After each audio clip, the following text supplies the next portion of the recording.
A stunning statistic that most people don't recognize is that 70% of disabilities are hidden. They're invisible. Put plain and simple, people with disabilities typically find ways to work around their disability.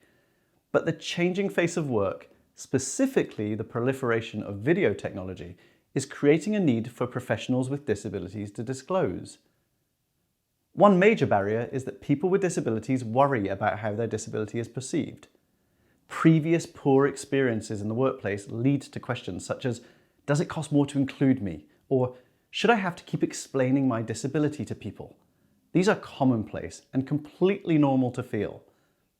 Clearly, there is a huge responsibility on employers to recognise how they can be more inclusive of those with disabilities.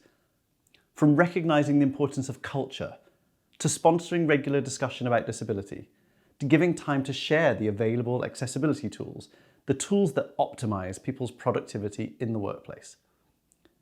All of these contribute to an individual's confidence to talk about the subject and ultimately will help provide the basis for folks to feel comfortable disclosing their disabilities.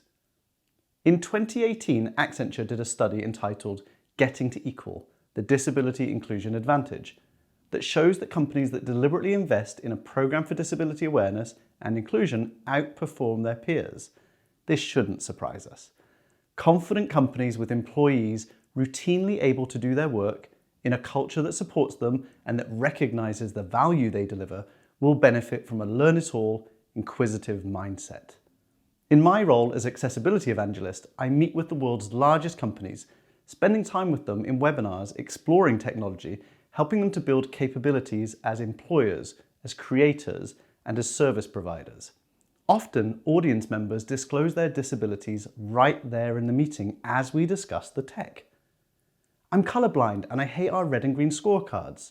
Or, I've not told anyone I'm losing my hearing, so I really appreciate you turning the captions on in PowerPoint. Or, I didn't even know I could ask for a document to be made accessible. All that to say, simply spending time on the digital toolkit is a great way to build confidence to disclose. Universally, every organisation, large and small, begins to understand its own representation. This is a critical first step on the journey.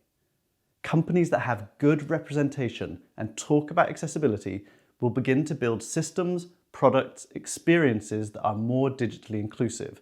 And when they do, they'll more effectively reach the 1 in 6 people on the planet with a disability.